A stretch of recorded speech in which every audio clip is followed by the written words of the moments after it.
بسم اللہ الرحمن الرحیم رب اشرح لی صدری ویسر لی امری واحلل عقدۃ من لسانی یفقهوا قولی اما بعد فقد قال اللہ سبحانہ وتعالی فی محکم کتابہ المجید وفرقانہ الحمید وقولہ الحق وهو اصدق الصادقین۔ بسم اللہ الرحمن الرحیم بقیت اللہ خیر لکم ان کنتم مومنین۔ صلوات پڑھیں محمد و آل محمد۔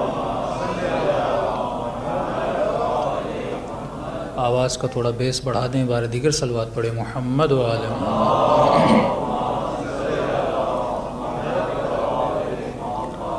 پروردگار عالم ہم سب کی عبادتیں اپنی بارگاہ میں قبول فرما دے، اور جس مقصد کی وجہ سے اس فرش پر تشریف فرما ہے ان مقاصد میں بھی ہم سب کو کامیابیاں نصیب فرما دے۔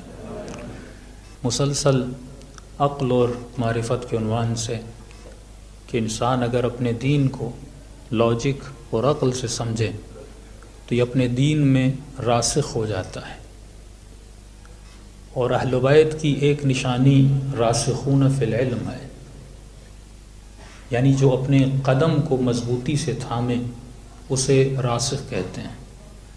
وہ قدم چاہے میدان جنگ میں ہوں، وہ قدم چاہے مسلح پر ہوں، وہ قدم چاہے دین پر چلنے پر ہوں، یہ قدم تب تک مضبوط نہیں ہو سکتے جب تک انسان اپنے مکتب کو، اپنے مذہب کو لاجک سے نہ سمجھے۔ تقلیدی دین اور ہے، تحقیقی دین اور ہے۔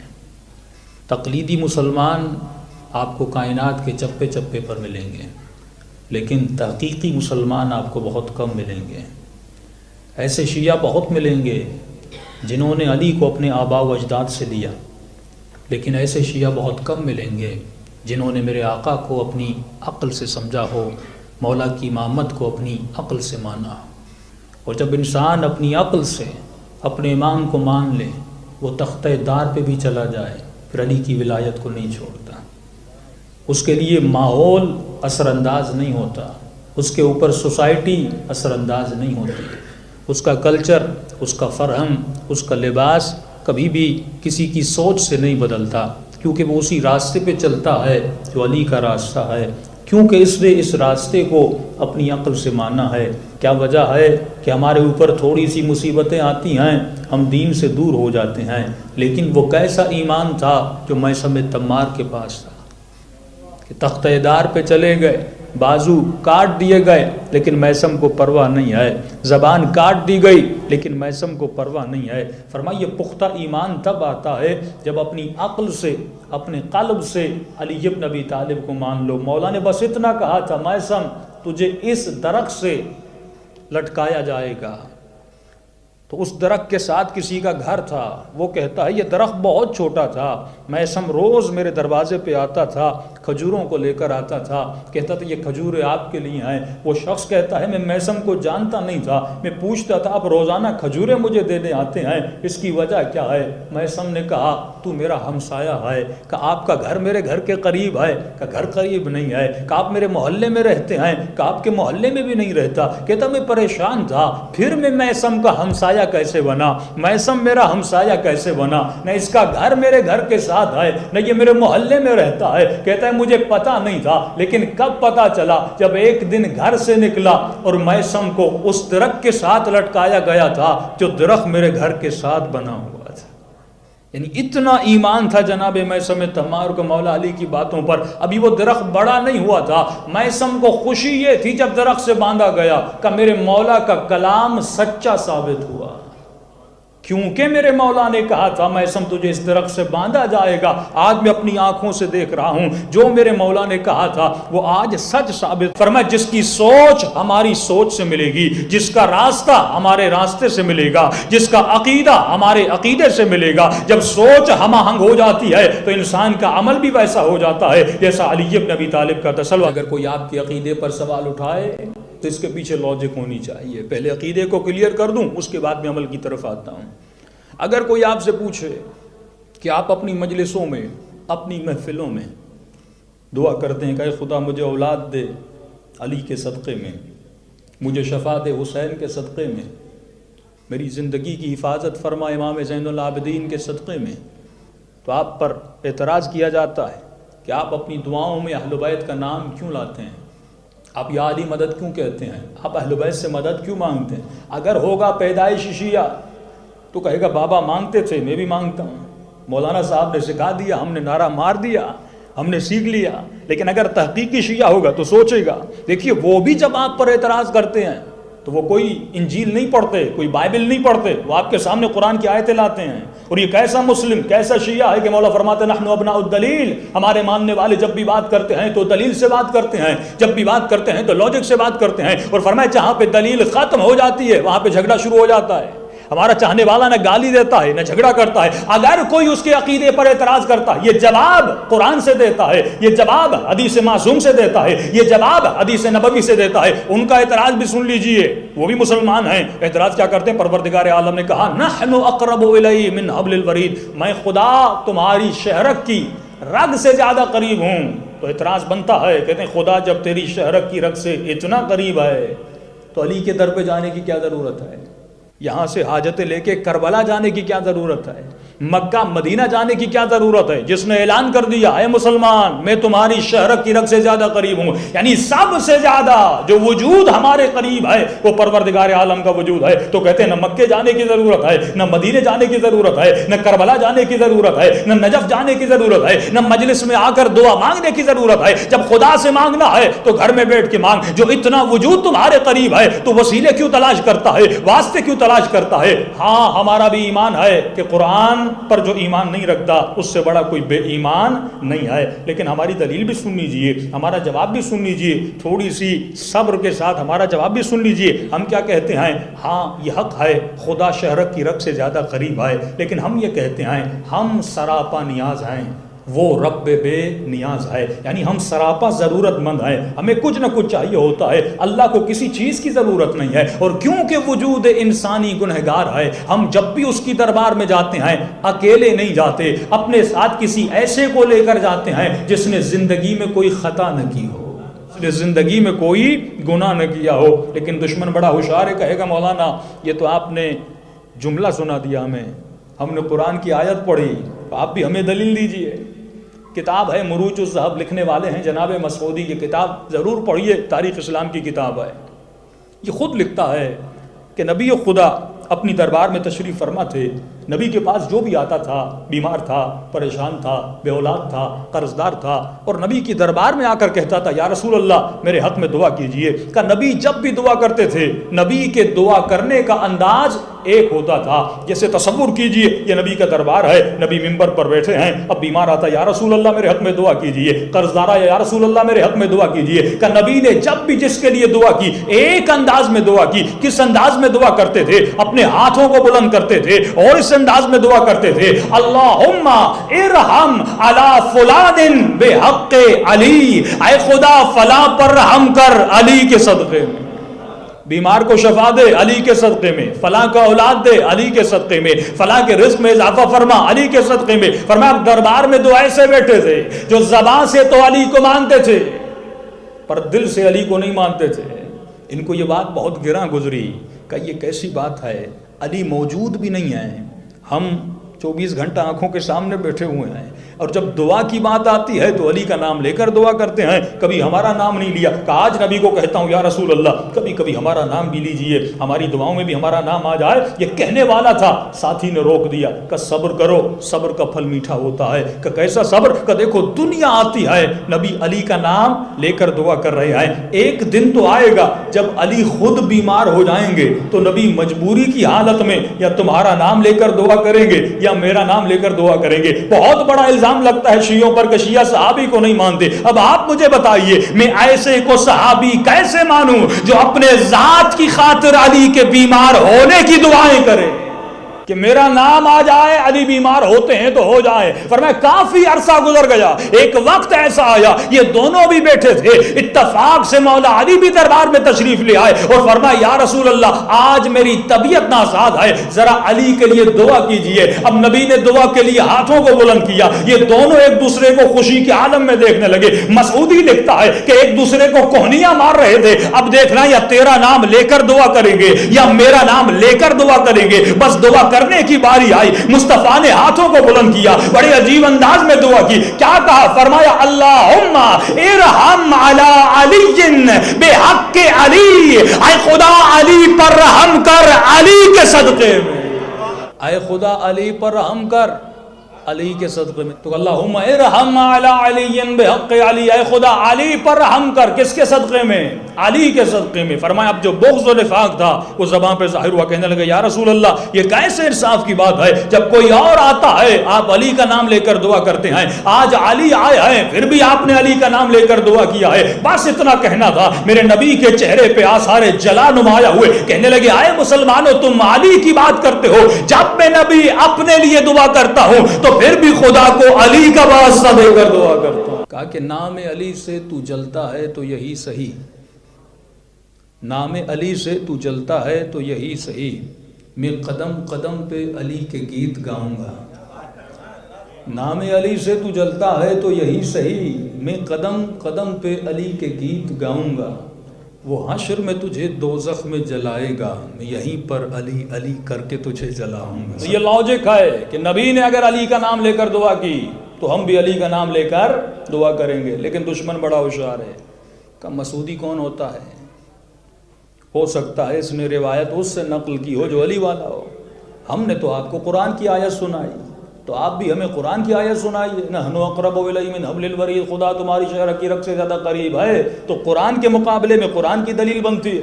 آپ نے تو حدیث سنا دی، آپ نے تو قصہ سنا دیا. دیکھیے آپ تمام تر اپنے عقائد کو لیجئے، ہر عقیدے کے لیے ایک آیت اپنے بچے کو یاد کروا دیجئے.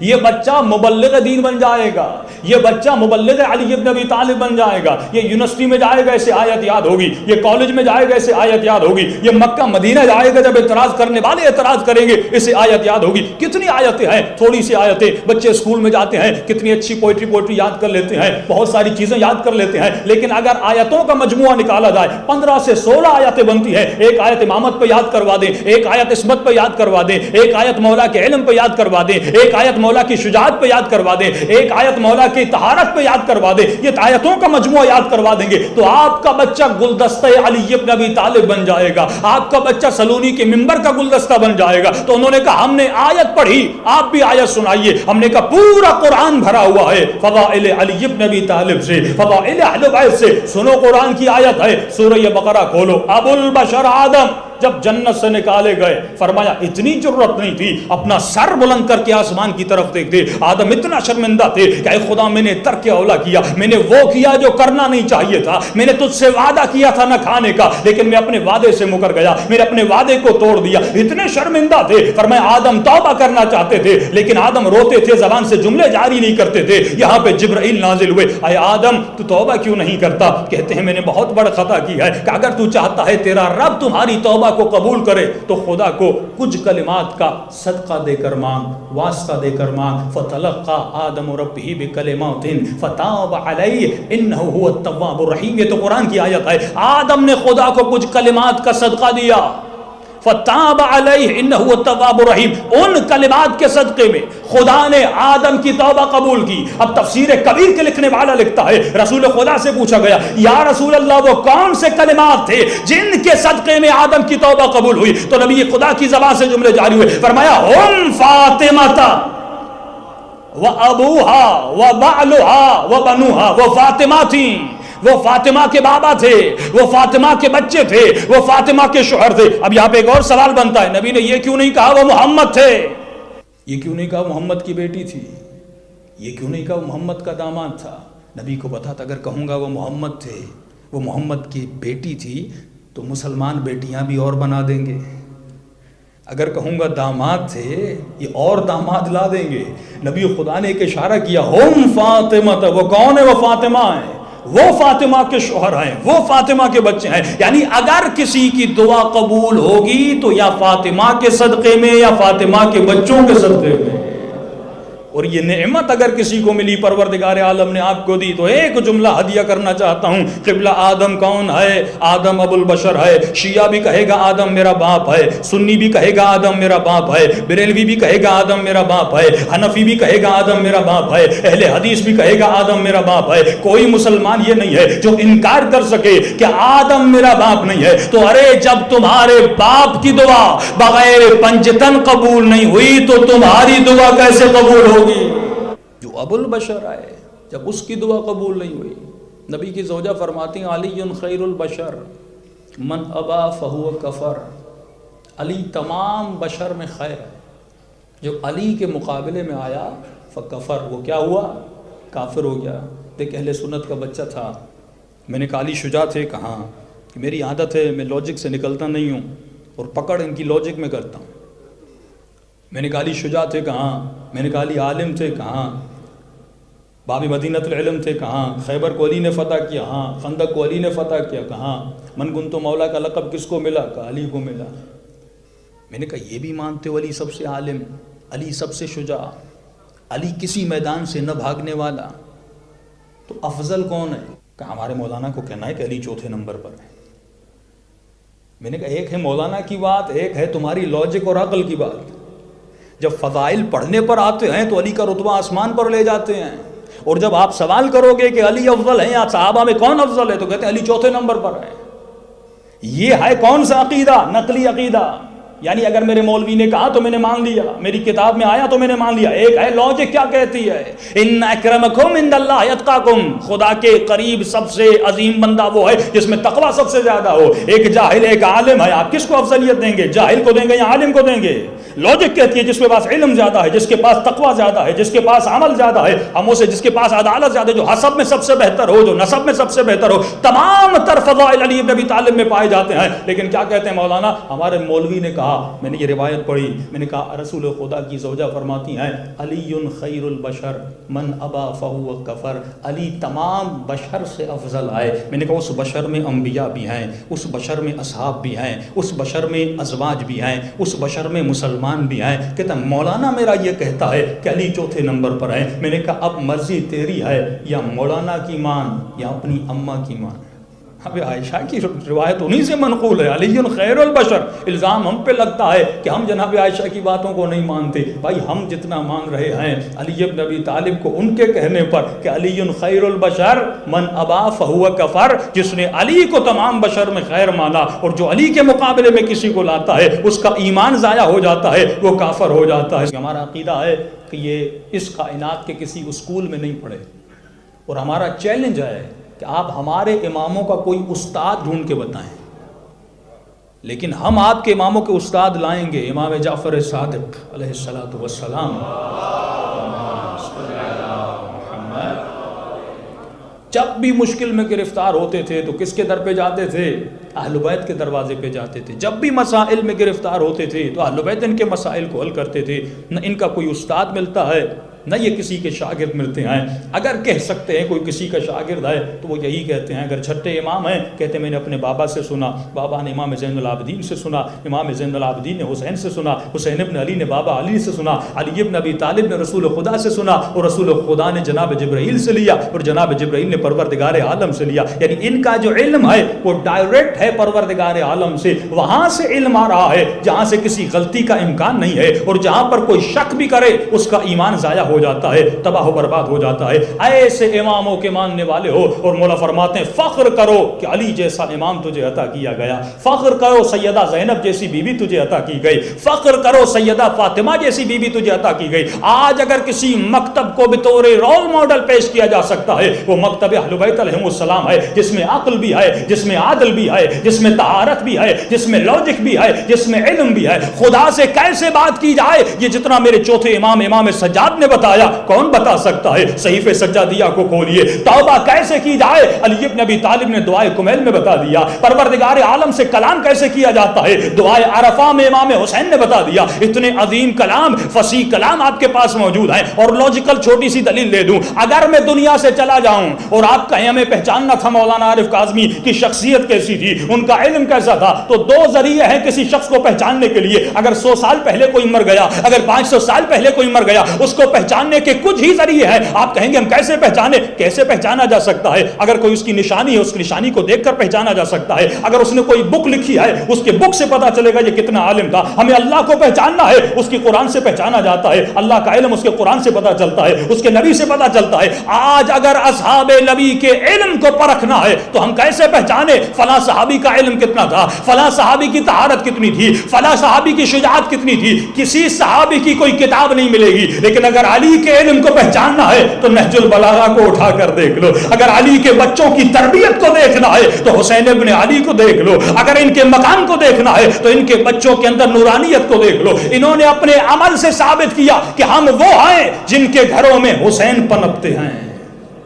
ہم وہ ہیں جن کے گھروں سے علم نکلتا ہے. حدیثیں بھری ہوئی ہیں, 6,000 حدیثیں ایک امام سے نقل کی گئی ہیں. کون سا صحابی ہے جس نے اپنی طرف سے, ایک تو آپ کہتے ہیں قال رسول اللہ, رسول خدا نے کہا, یہ کاپی پیسٹ ہے. ایک طرف آپ خود ایک کریٹیو آئیڈیا دیتے ہیں. مولا علی نے کریٹیوٹی پیدا کی ہے, لوگوں کی اصلاحی باتیں, اخلاقی باتیں, جتنی اہل بیت سے منقول ہیں آپ پریشان ہو جائیں گے. بھائی جس مکتب کا عقیدہ اتنا مضبوط ہو جائے, فرمایا شیعت پر سب سے بڑا امتحان 8ویں امام کے بعد آیا, اور 8ویں امام نے اپنے چاہنے والوں کے عقیدوں کو اتنا مضبوط, اکیلے تک و تنہا میرے 8ویں امام منبر پر جاتے تھے, اور یہ مامون اللہ اس پر لعنت کرے یہ تمام تر مکاتب کے علماء کو بٹھا دیتا تھا. وہاں پر اہل سنت بھی تھے, وہاں پر مسیحی بھی تھے, وہاں پر یہودی بھی تھے, وہاں پر جو عقیدہ خدا نہیں بھی رکھتے تھے وہ بھی موجود تھے. تمام تر لوگ ہوتے تھے, ہر کوئی امام سے سوال کرتا تھا, اور امام نے ایسے ایسے جوابات دیے سب کو خاموش کر دیا. یعنی شیعوں کو بتا دیا جو امام ہوتا ہے وہ کبھی لاجواب نہیں ہوتا, وہ سلونی کے منبر پر جاتا ہے اور جواب دے کر سب کو خاموش کروا دیتا ہے. اور فوراً خدا نے شیعت کا ایسا امتحان لیا جو سب سے کڑا امتحان تھا, کسی ایسے کو امام بنا دیا جس کی عمر 7-8 سال تھی. 7-8 سال کا امام, یعنی آپ کو کہا جائے 7 ایئرز کا بچہ آپ کا امام ہے. آج تو کہتے ہیں مولانا ینگ ہیں, ہم اس کی بات کو کیسے مانیں جب تک داڑھی سفید نہیں ہوتی. تو تصور کیجئے 7 ایئرز کا بچہ, اور کہا جائے یہ تمہارا امام ہے, کہے مرو تو مرو, کہے جیو تو جیو, کہے تم پر جہاد واجب ہے تو واجب ہو جائے, اگر یہ کہہ دے بیوی کو طلاق دو تو واجب ہے کیونکہ تیرا امام ہے. لیکن اس وقت شیعوں کا ایمان اتنا پختہ تھا, 7 سال کے بچے کو اپنا امام تسلیم کر دیا, کیونکہ ان کو پتا تھا علم خدا دیتا ہے, ظرف خدا بناتا ہے. وہ چاہے تو بچے کو علم دے, وہ چاہے تو جوان کو علم دے, وہ چاہے تو زندگی دے, وہ چاہے تو موت دے, کیونکہ ایک اصول بن گیا کہ ان اللہ علی کل شیء قدیر. جب تیرا عقیدہ ہے وہ ہر شے پہ قادر ہے تو وہ بچے کو بھی علم دے سکتا ہے, وہ جوان کو بھی علم دے سکتا ہے. تو یہ تو لاجک تھی عقیدے کے پیچھے. لیکن سوال یہ ہے کہ کیا صرف عقیدہ کافی ہے؟ فرمایا نہیں, جب تک تیرے عمل کے پیچھے بھی لاجک نہ ہو, جب تک تمہارے عمل کے پیچھے بھی لاجک نہ ہو. مولا علی جو کرتے تھے اس کے پیچھے لاجک تھی. مومن کہتا ہے میں علی کی طرح بننا چاہتا ہوں, کیسے بنیں گے؟ کیا صرف علی کا عقیدہ رکھ کر؟ نہیں, جب تک علی جیسی تھنکنگ نہ ہو, جب تک علی جیسی سوچ نہ ہو. آپ کا عمل آپ کی سوچ سے نکلتا ہے. اگر کسی کی سوچ یہ ہے کہ والد کا احترام کرنا ہے تو یہ بچہ احترام کرے گا. اگر کسی خاتون کی سوچ یہ ہے کہ شوہر کی اطاعت واجب ہے تو اطاعت کرے گی. ایک واقعہ سن لیجئے. سیدہ بستر بیماری پر لیٹی ہوئی ہیں, مولا علی سرانے پر آتے ہیں. فرمایا سیدہ زندگی میں آپ نے مجھ سے کچھ نہیں مانگا, دل کرتا ہے آج علی سے کچھ مانگے. فرمایا علی کسی چیز کی ضرورت نہیں ہے. فرمایا پھر بھی شوہر کا دل ہے کہ بیوی کچھ مانگے. کہتے علی جب گھر سے نکل رہی تھی تو بابا نے ایک وصیت کی تھی.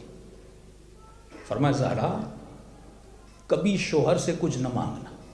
میں نے کہا بابا کیوں, میرا حق نہیں ہے؟ کہ حق تو ہے لیکن علی غریب ہے, کہیں ایسا نہ ہو تو علی سے مانگے اور علی کے پاس دینے کے لیے نہ ہو, علی تیرے سامنے شرمندہ ہو جائے. میں نہیں چاہتا شوہر بیوی کے سامنے شرمندہ ہو. کہ علی میں اس لیے کبھی زندگی میں کچھ نہیں مانگا کہ آج میرا دل کر رہا ہے کہ آپ مجھ سے کچھ مانگیں. اس وقت سیدہ نے کہا کہ علی دل کر رہا ہے کہ انار کھاؤں. مولا فوراً گھر سے باہر نکلے.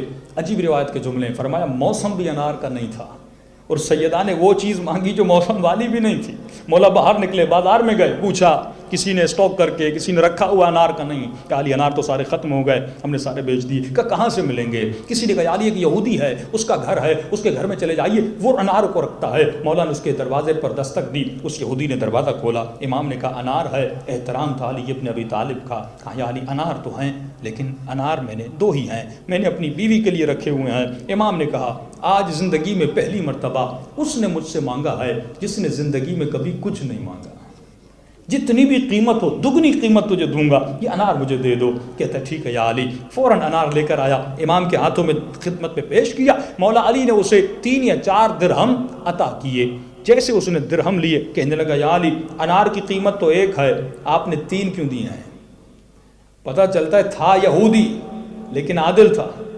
آپ کو پتہ چل جائے مارکیٹ میں کوئی چیز نہیں ہے, ڈیمانڈ بڑھ جاتی ہے, کوئی اپنا بھی خریدنے آئے تو ہم دگنی قیمت کر کے دیتے ہیں. لیکن یہ یہودی تھا لیکن عادل تھا, اور اس کے بعد یہ علی کی تبلیغ کی وجہ سے شیعہ بھی ہوا, کیونکہ اس کے وجود میں عادل تھا. علی 1 درہم سے زیادہ نہیں لوں گا, کیونکہ قیمت 1 درہم, اگر ڈیمانڈ بڑی ہے تو بڑھ جائے.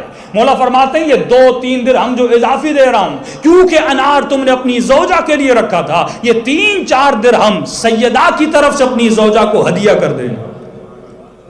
خوشی خوشی مولا علی نے انار لیا.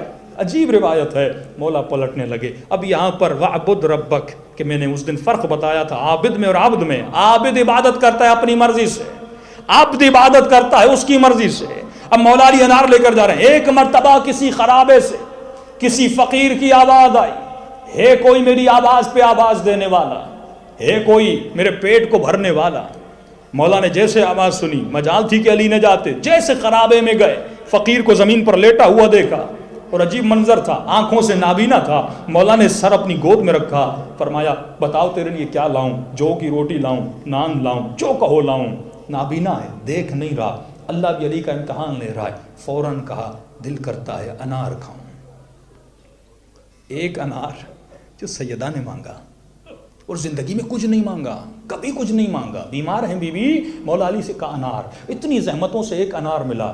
ہم ہوتے تو کہتے دیکھ نہیں رہا, اس کو کیا پتا میرے ہاتھ میں انار ہے. مولا کہتے انار کا موسم تو نہیں ہے, کوئی اور چیز تمہارے لیے لاؤں. لیکن مولا نے کہا ہاں 1 انار میرے پاس ہے, تیری قسمت بھی بڑی اچھی ہے. کہ یہ انار آج اس نے مجھ سے مانگا ہے جس نے زندگی میں کبھی کوئی سوال نہیں کیا. اگر تم چاہو تو آدھا تجھے کھلاؤں, آدھا اپنے بیمار کے لیے لے جاؤں. کہتا ٹھیک ہے یا علی. روایت کے جملے, مولا علی نے اپنے ہاتھوں سے انار کے دانے نکالے, 1-1 دانہ نکالا, اور مولا اس کے منہ میں ڈالتے گئے. جب اس کا پیٹ سیراب ہو گیا, مولا کہتے ہیں کوئی اور خدمت ہو. فقیر بھی بڑا عجیب تھا, کہتے ہیں علی اگر زحمت نہ ہو آدھا اور بھی مجھے دے دو. اب یہاں پہ امتحان علی ہے کہ علی کے دل میں سیدہ کی محبت زیادہ ہے یا خدا کی محبت زیادہ ہے. ہم انہی محبتوں میں پھنس جاتے ہیں کہ بیوی کی محبت زیادہ ہے یا خدا کی محبت زیادہ ہے, بیٹے کی محبت زیادہ ہے یا خدا کی محبت زیادہ ہے. بھائی کی شادی ہے کہ مولانا شادی میں جاؤں کہ نہیں جاؤں؟ میں نے کہا شادی حلال ہے تو جاؤ, لیکن اگر رقص ہے, اگر گانا ہے, اگر بدحجابی ہے تو نہیں جانا. کہ مولانا بھائی ناراض ہو جائے گا. میں نے کہا اب سوال یہ ہے تجھے اللہ کی ناراضگی برداشت ہے یا بھائی کی ناراضگی برداشت ہے؟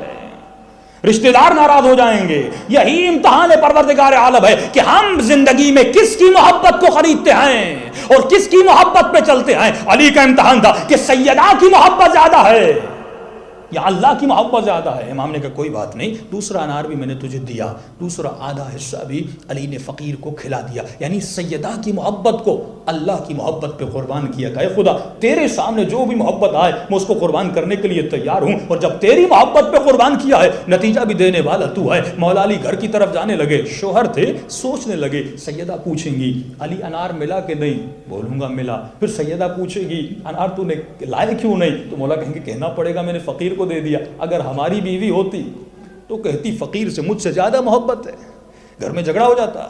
یعنی فقیر مجھ سے زیادہ عزیز تھا کہ بیوی بیمار پڑی ہوئی ہے اور تم نے انار فقیر کو دے دیا, فلاں روڈ والے کو دے دیا, فلاں غریب کو دے دیا, اور اپنی بیوی کے لیے نہیں لا. لیکن مولا کو بھی پتا تھا یہ کوئی عام خاتون نہیں ہے, یہ سیدۃ النساء العالمین ہے, یہ نبی کی گود میں پلی ہوئی بیٹی ہیں. ان کو ایسی تربیت دی ہے جس گھر میں سکون پایا جاتا ہے, جس گھر میں تربیت پائی جاتی ہے. عجیب منظر ہے. اس روایت سے 2 نتیجے عکس کروں گا. ایک نتیجہ اللہ کی محبت پہ مولا علی نے قربانی دی. دوسرا نتیجہ بہت پیارا نتیجہ ہے. فرمایا جیسے مولا علی گھر کے اندر گئے، کیا دیکھا؟ سیدہ گھر کے کاموں میں مشغول ہیں اور بالکل ٹھیک ہو گئی۔ پریشان ہو گئے کہ سیدہ جب آپ کو چھوڑ کر گیا اتنی طاقت نہیں تھی بستر سے اٹھیں، اور ابھی آپ کھڑی ہو گئی ہیں۔ اور مولا نے جیسے صحن میں دیکھا انار کی 2 پیتیاں پڑی ہوئی تھیں۔ علی پریشان ہو گئے، سیدہ انار کہاں سے آئے؟ کہ یا علی مجھے نہیں پتا، دروازے پہ دستک ہوئی، کوئی شخص 2 پیتیاں دے کر گیا، کہ یہ علی نے فاطمہ کے لیے بھیجی ہیں۔ اگر علی یہودی والا انار گھر میں لاتے، سیدہ کھاتی، اس انار میں شفا نہیں تھی، کھاتی کیا ہوتا؟ بیوی ٹھیک نہیں ہوتی۔ لیکن یہ انار جو خدا نے ایک انار کے صدقے میں بھیجے، اس میں شفا ڈال کے بھیجی۔ 2 نتیجہ عرض کر رہا ہوں۔ ایک نتیجہ، جب خدا کی راہ میں ایک دو گے، وہ کئی کر کے پلٹا کے تمہیں واپس دے گا۔ اگر 1 پاؤنڈ دو گے، خدا اس کو 10 پاؤنڈز میں بدل کے تمہارے گھر میں واپس دے گا۔ یہ عقیدہ ہونا چاہیے، ایمان ہونا چاہیے۔ علی نے 1 انار دیا، کئی انار بن کے گھر میں آئے۔ اور اگر وہ 1 پاؤنڈ جو آپ خدا کی راہ میں اگر خرچ نہ کرتے، اس 1 پاؤنڈ سے اپنے بچے کے لیے کوئی کھانے کی چیز لیتے، کوئی کولڈ ڈرنک لیتے، اس میں شفا نہیں تھی۔ لیکن جب یہ 1 پاؤنڈ کسی غریب کے پیٹ میں جاتا ہے، اور جب کنورٹ ہو کے 10 پاؤنڈ میں آپ کے گھر میں آتا ہے، جب یہ 10 پاؤنڈ سے کوئی بھی چیز خریدو گے، تمہارے بچے کھائیں گے، تو یہ شفا بن کے تمہارے بچوں کی صحت کو بنائے گا۔ سیدہ کے پاس جو انار، شفا مل گئی، 1 انار سیدہ نے کھایا، ساری بیماریاں ختم ہو گئی۔ بھئی خدا ہماری کوئی برائی چاہتا ہے؟ فرمایا جو میں دیکھ رہا ہوں وہ تو نہیں دیکھ رہا۔ آج مسئلہ کیا ہے؟ وَلَا تَبَرُّجْنَ تَبَرُّجَ الجَّاہِلِیَّہ۔ ہم جتنا کر رہے ہیں، سوچ ہماری علی والی نہیں ہے۔ جب تک سوچ مولا علی کی، دیکھیے روٹس جب نہیں بدلیں گے تب تک ہمارا عمل نہیں بدلے گا۔ میں چہروں کو دیکھ کر سمجھ جاتا ہوں کسی کی کیا سوچ ہے۔ ہمارے چہرے بتاتے ہیں، ہمارا لباس بتاتا ہے، ہمارے گھر کا ماحول بتاتا ہے۔ ایک شخص آیا مولا کے پاس، مولا دعا کریے امیر بن جاؤں۔ امام نے ایک سوال کیا کہ یہ بتا اگر دعا بھی کروں تو امیر بھی بن جائے، امیر بننے سے تیرے وجود میں، تمہاری باڈی میں کوئی پلس پوائنٹ آئے گا؟ یعنی اگر یہاں پہ ایک بلینر بیٹھا ہو اور یہاں پہ ایک بالکل غریب بندہ بیٹھا ہو، اور دونوں نے سمپل سے کپڑے پہنے ہوں، آپ بتا سکتے ہیں کہ یہ بلینر ہے؟ کیا پیسے والے کے سینگ ہوتے ہیں؟ کہ غریب کی باڈی میں کوئی چیز کم ہو جاتی ہے؟ امام نے کہا اگر تو امیر بن جائے تمہاری باڈی میں کوئی چیز بڑھے گی، پلس ہوگی؟ کہ نہیں علی۔ کہ پھر ایسی چیز کے پیچھے کیوں جاتا ہے جس سے تمہارے وجود میں کوئی پلس پوائنٹ نہیں آتا؟ ایسی چیز کے پیچھے جا جس سے تمہارے وجود میں بڑھاوا آئے۔ مولا وہ کیا ہے؟ فرمایا وہ ہماری اطاعت ہے، جس سے تمہارے وجود میں اضافہ بنے گا۔ مولا کیسا اضافہ؟ فرمایا ترى المؤمنین والمؤمنات یسعی نورهم بین ایدیہم وبایمانہم۔ قیامت کے دن کچھ ایسے لوگوں کو دیکھو گے جب قیامت کے میدان میں وارد ہوں گے، ان کے چہروں سے نور ٹپک رہا ہوگا، نور نکل رہا ہوگا۔ میدان قیامت والے پوچھیں گے پروردگارا یہ نور کیسا ہے؟ کیا یہ نبی ہیں؟ کہ نہیں۔ کیا یہ ولی ہیں؟ نہیں۔ کیا یہ تمہارے امام ہیں؟ آواز آئے گی نہیں۔ خدایا پھر یہ کون ہے؟ آواز آئے گی ان سے جا کر پوچھو۔ جب ان کے پاس آیا جائے گا، بھائی تمہارے چہروں سے اتنا نور نکل رہا ہے، تم نے دنیا میں کیا کیا کہ چہرہ آج اتنا نورانی ہو گیا؟ آواز آئے گی دنیا میں لوگوں نے ہم سے نفرت کی لیکن ہم نے کسی سے نفرت نہیں کی۔ دنیا میں لوگوں نے ہم سے محبت کی لیکن ہم نے کسی سے محبت نہیں کی۔ دنیا نے لوگوں نے ہم سے بغض کیا لیکن ہم نے کسی سے بغض نہیں کیا۔ کسی نے میری بیٹی کو طلاق دی، میں نے اس سے بھی نفرت نہیں کی۔ کوئی میرے بیٹے سے لڑا، میں نے اس سے بھی نفرت نہیں کی۔ کوئی میرا مال کھا گیا، میں نے اس سے بھی نفرت نہیں کی۔ کہ پھر تم نے نفرت کس سے کی؟ پھر تم نے محبت کس سے کی؟ کہ ہم نے محبت اس سے کی جس کے دل میں علی اور اللہ کی محبت تھی۔ ہم نے نفرت اس سے کی جس کے دل میں خدا اور علی کی نفرت تھی۔ اب آج کیا ہو رہا ہے؟ ہمارے روٹس اگر عمل میں لاجک نہیں ہوگی۔ ایک جگہ میں گیا، نوجوانوں کے بالوں کو دیکھا، اس سوسائٹی میں تو بہت ہے، کہیں پینٹ پھٹی ہوئی، کہیں بال آسمان کی طرف جا رہے ہیں، عجیب عجیب اسٹائل کے لوگ۔ یہ گنیز بک آپ نے دیکھی ہے؟ احمقوں کی کتاب ہے، بے وقوفوں کی کتاب ہے۔ ہوتا کیا ہے؟ عقل نہیں ہے۔ اگر عقل ہوتی تو انسان اس مقام پہ نہ پہنچتا۔ 2 منٹس میں فلاں بندے نے 30 برگر کھا لیے، بلا تیر مار دیا۔ عقل انسانی دیکھیے بھائی، اگر تو 2 منٹ میں 20 برگر کھاتا ہے تو بھینس تو 50 کھا جائے گی۔ تم تھے افضل تو بھینس ہوئے۔ ایک چائنا کا بندہ تھا، سر کو زمین پر رکھا اور اوپر ہو کے کہا یہ 60 مرتبہ اپنے سر پہ گھوما۔ کیا ہوگا گھومنے سے؟ کتنا آپ کو بے وقوف بنایا جا رہا ہے، یعنی لاجک سے دور کیا جا رہا ہے۔ عقل سے دور کیا جا رہا ہے. جس چیز میں آپ کی باڈی میں، آپ کے وجود میں کسی چیز کا اضافہ نہیں ہو رہا، یہ کیا کیوں جا رہا ہے؟ قرآن کہتا ہے وَلَا تَبَرُّجْنَ تَبَرُّجَ الجَّاهِلِيَّةِ. اے لوگوں، برج عربی میں کہتے ہیں بلند ہائٹ والی بلڈنگز کو. بڑی بڑی بلڈنگیں بنتی ہیں، بلڈنگ جب بڑی ہوگی تو کیا ہوگا؟ سب کو نظر آئے گی. آج لوگ تبرج میں مبتلا ہیں. کیا مطلب؟ میں نظر آؤں، میں دیکھا جاؤں. کہ مولانا ہم روڈ پہ جا رہے تھے، ایک خاتون تھی، آج کل تو فیشن ہو گیا، ایک خاتون تھی اس زمانے میں بہت سال پہلے، بالکل سر کو گنجا کر کے چل رہی تھی، جس زمانے میں خواتین گنجی ہوتی بھی نہیں تھی. کہ اس خاتون سے پوچھا کہ آپ نے یہ اپنے ساتھ اتنا حشر کیوں کیا برا؟ تو کہتی ہیں دیکھو تم سب لوگ مجھے دیکھ رہے ہو، اگر میں گنجی نہ ہوتی کون دیکھتا؟ یہ ہے تبرج جاہلی، یعنی دیکھنا چاہتا ہے. یہ بیماری مولاناز میں، یہ بیماری ذاکرین میں، یہ بیماری نوح خانوں میں. کہ مولانا میرے 10,000 فالوورز ہیں. بھائی کیا ہوا؟ آپ کے 10,000 ہیں، فلاں کوئی گانے گانے والی ہے اس کے 1 ملین ہیں، تو اس سے کیا ہوتا ہے؟ آپ کے 10,000 فالوورز ہیں. مولانا میرے اتنے لائکس آ گئے. کیا ہوا لائکس آ گئے؟ آج گھومنے جا رہا ہے تو سیلفی لے رہا ہے. یہ سیلفی کیا ہے؟ تبرج جاہلی ہے. خود کو دکھانا چاہتا ہے، ہر چیز دکھانا چاہتا ہے. کچن میں، باہر گھوم رہا ہے، فلاں پہ جا رہا ہے. بھائی دکھانے سے کیا ہوگا؟ حب ذات بڑھے گی. ہر عمل دکھانا چاہتا ہے. کیا کھا رہا ہوں؟ ہمارے ایک مولانا تھے، ان میں بھی یہ بیماری تھی. میں نے کہا مولانا آپ کی ہر پکچر اپلوڈ ہوتی ہے، صرف واش روم والی اپلوڈ نہیں ہوتی. 10 منٹس کے بعد گوئنگ ٹو کراچی، کراچی سے حیدرآباد جا رہے ہیں، حیدرآباد سے کراچی جا رہے ہیں، اب ایران جا رہے ہیں، اب کربلا جا رہے ہیں، اب مولا کی زیارت کر رہے ہیں. یعنی زیارات پہ جاتے ہیں، سارا ٹائم سیلفیز میں گزر جاتا ہے. یہ فیس بک کیا ہے؟ فیس بک آپ کا چہرہ لوگ دیکھیں. یہ تبرج جاہلی ہے. آج جتنا فیشن ہم کر رہے ہیں، سوال یہ ہے کہ تمہارے فیشن کے پیچھے لاجک ہے کہ نہیں ہے؟ تمہاری پھٹی پینٹ کے پیچھے کیا لاجک ہے؟ سوال کرتے بھائی پھٹی پینٹ کیوں پہنی؟ کا مولانا فیشن. سوال یہ تم نے بال کو اسپائس کر کے اتنا اوپر کیوں کیا؟ جوان سے پوچھے کہتے مولانا فیشن. کس کو ہم کاپی کر رہے ہیں؟ علی کو کاپی کر رہے ہیں اپنی لائف میں، اپنے کپڑوں میں علی کو کاپی کر رہے ہیں، اہل بیت کو کاپی کر رہے ہیں، کسی کو کاپی نہیں کرے. کوئی لاجک نہیں ہے. مولا فرماتے ہیں نحن ابناء الدلیل. تمہارے ہر عمل کے پیچھے دلیل ہونی چاہیے. اگر داڑھی رکھی کیوں رکھی؟ کیونکہ علی رکھتے تھے.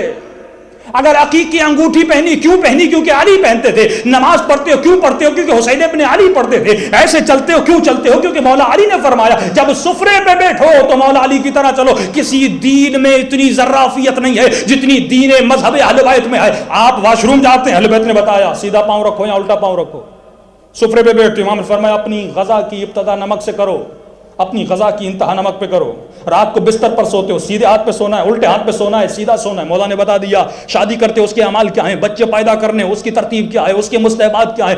2000 کے قریب مستحبات و مکروہات ہیں صرف آپ کی زندگی کو بنانے کے لیے. یعنی اہل بیت یہ بتانا چاہتے ہیں کہ جب پانی پیو دن میں کھڑے ہو کر پینا ہے یا بیٹھ کر پینا ہے. شادی کرنی ہے کیسے کرنی ہے، والد سے بات کرنی ہے کیسے کرنی ہے، رات کو سونا ہے کیسے سونا ہے، سفرے پہ بیٹھنا ہے اس کے آداب کیا ہیں، تکلم کے آداب کیا ہیں، چلنے کے آداب کیا ہیں، کھانے پکانے کے آداب کیا ہیں، ہمیں کیا کھانا چاہیے کیا نہیں کھانا چاہیے. تمام تر دقائق اہل بیت نے بیان کیے. یہ مولا بتانا کیوں چاہتے ہیں؟ یعنی اہل بیت چاہتے تھے ہم اپنی زندگی میں جو قدم اٹھاتے ہیں اپنی مرضی سے نہ اٹھائیں، ان کی مرضی سے اٹھائیں.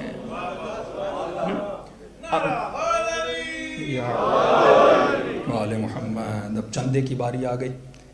چندے انشاءاللہ مومنین تقسیم کرتے ہیں، جو جتنا دینا چاہے. مولا نے 1 انار دیا تھا، کتنے انار ملے؟ اب سوال یہ آپ کتنے پاؤنڈ دیتے ہیں. انشاءاللہ کنورٹ ہو کے آپ کے گھروں میں آئے گا اور باعث شفا بنے گا. صلوات پڑھے محمد و آل محمد.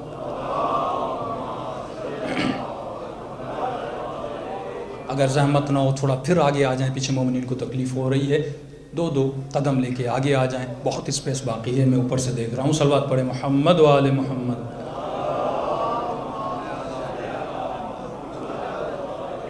بابا سے بلند صلوات پڑھے محمد و آل محمد.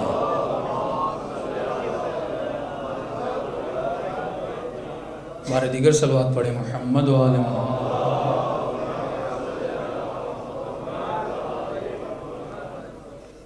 تو تبرج جاہلی سے بچیے، خود کو شو آف کرنے سے بچیے. آج ہم ہر وہ کام کر رہے ہیں جس کے پیچھے کوئی لاجک نہیں ہے. ہمارے پہننے کپڑوں کے پیچھے کوئی لاجک نہیں، ہماری سیٹنگز کے پیچھے کوئی لاجک نہیں ہے.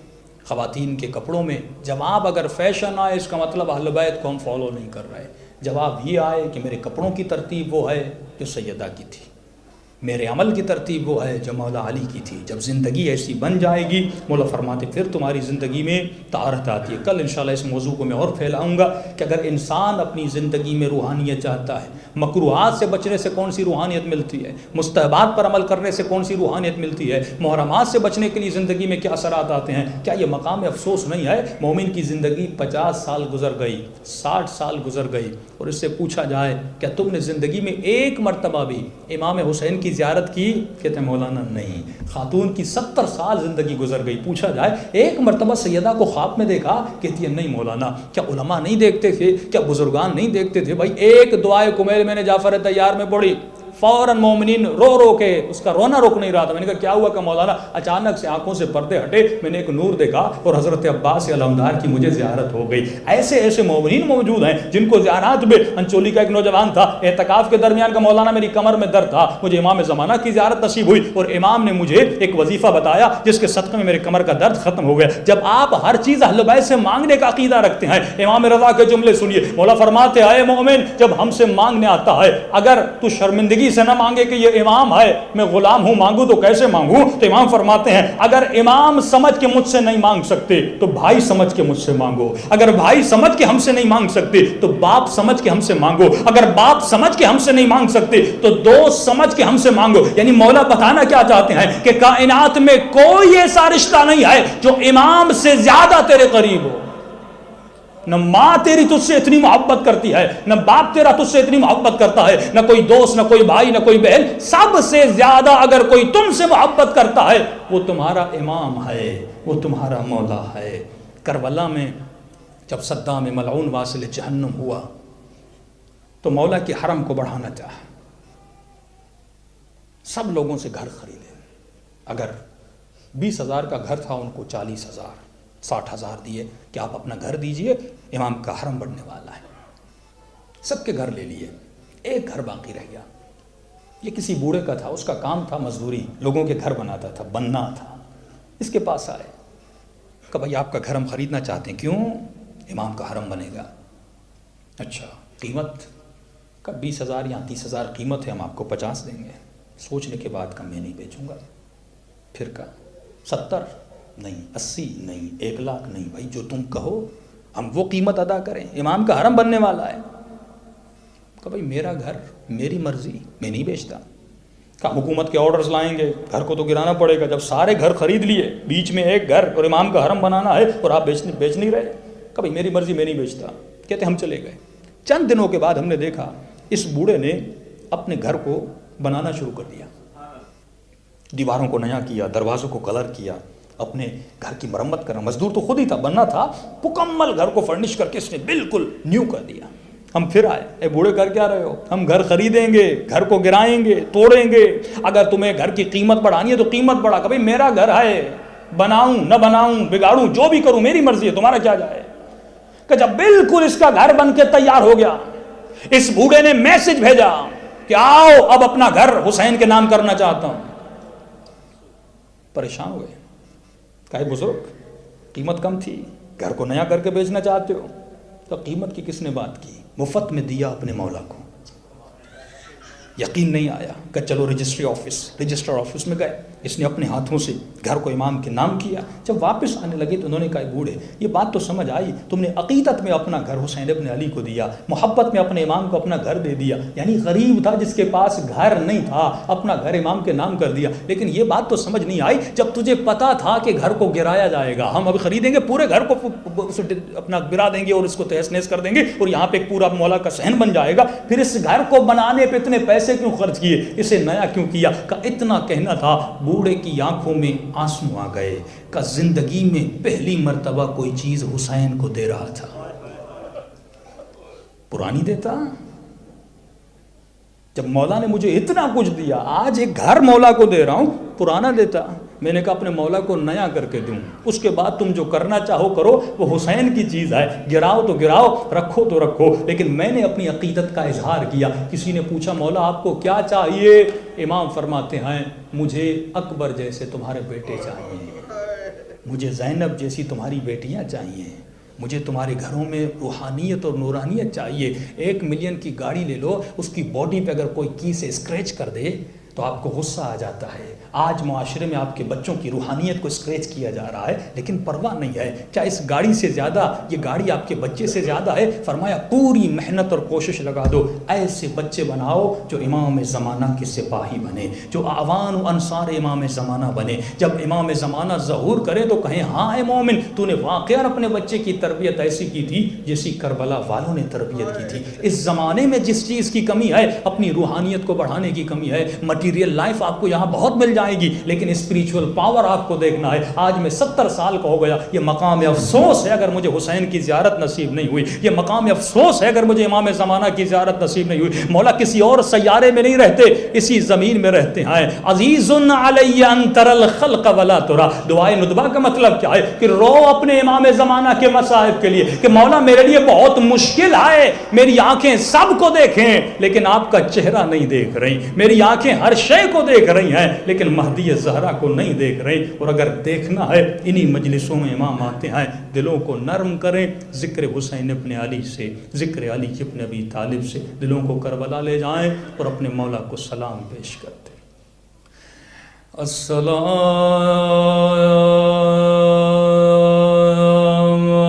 علی الحسین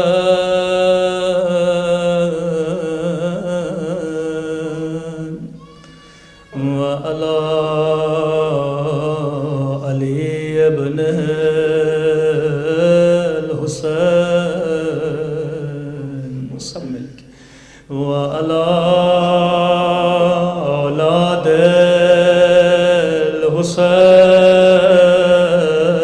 الحسین وعلی اصحاب الحسین. بلند آواز.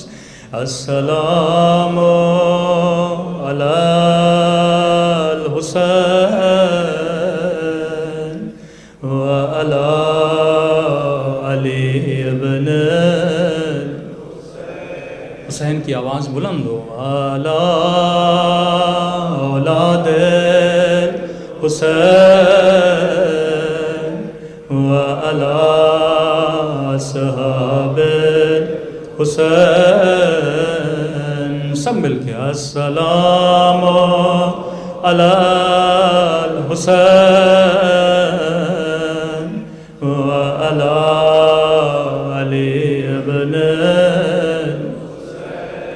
وعلی اولاد الحسین وعلی اصحاب. میرا سلام ہو زینب کی یتیمی پہ,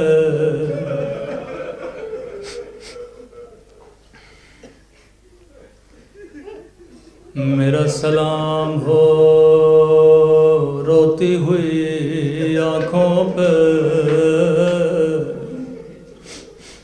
میرا سلام ہو زخمی سر پہ.